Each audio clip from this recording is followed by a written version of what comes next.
Appliance Factory and Mattress Kingdom, 5-star rated, over 5,000 reviews, guaranteed we beat Home Depot and Lowe's. The nation's largest discount appliance dealer, over 24 stores in 3 states. Visit us at ApplianceFactory.com. Hi, this is Clete Crocker. I'm here again at Appliance Factory, Mattress Kingdom, and I've got another Ask the Expert question for you. And today's question was, Clete, how do you choose the right freezer? So that's a great question. It's very timely. So first, we've been through all year long dealing with the pandemic.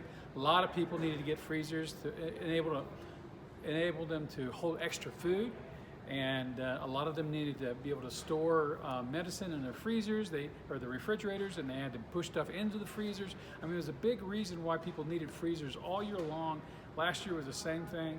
But right about now, so it's late September, or I guess mid-September here, and we're about to get into hunting season. So that kind of changes the whole dynamic of which freezer is best for me. So, there are several different size freezers. There are freezers like this monster. It is a upright freezer, and I'll take you a quick peek on the inside.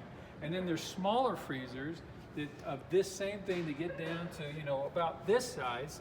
And those are about 5 cubic foot. And this one is about, 25 or 20 cubic foot. And then you get into chest freezers. Those are the ones that you open from the top instead of opening like a door.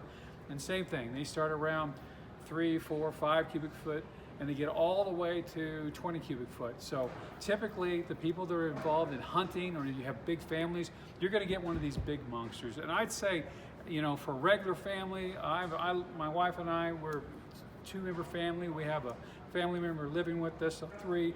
We got a 13, 14 cubic foot upright freezer. We like it. The reason we like it is because we don't have to bend over and crawl into a chest freezer in order to get stuff and move things around.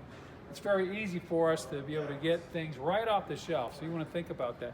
But not everybody likes that. Some people won't get anything but a chest freezer that opens from the top.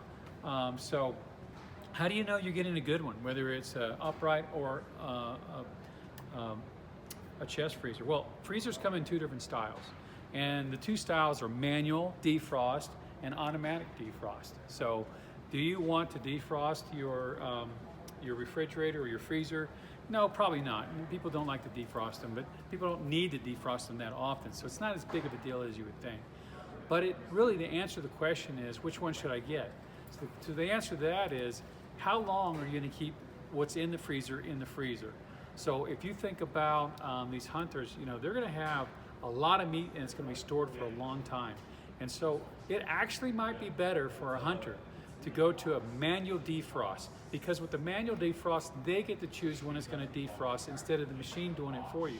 On your average automatic defrost refrigerator like this one, freezer like this one, what's going to do is every so often it's going to decide it's time to do a defrost, and it's going to start raising the temperature a little bit, and just enough so it can have some evaporation going on, and it falls into a tray underneath if there's any evaporation needed at all. But that slight temperature change could have an impact on long-term meat. So if you are going to be a hunter, or you like to buy a side of beef and put in there, my recommendation to you is to consider doing a manual defrost freezer, and it might even save you a little bit of money. If you're like me and you tend to turn over stuff in the freezer a lot more than what a hunter might, or someone that stores a side of beef, then you'll be just fine with an automatic defrost. And so you're pretty much wide open in what you get. So regardless of the brand, determine what size you need, you can fit. Think about how you like to get in from an upright standpoint or a chest. Get the right size, but really think about how you're going to use what's in there. If you're going to be in it and out of it all the time and get stuff, an automatic defrost is the way to go. Otherwise, manual will be better for you. Online or locally, save at ApplianceFactory.com. Click the link to learn more.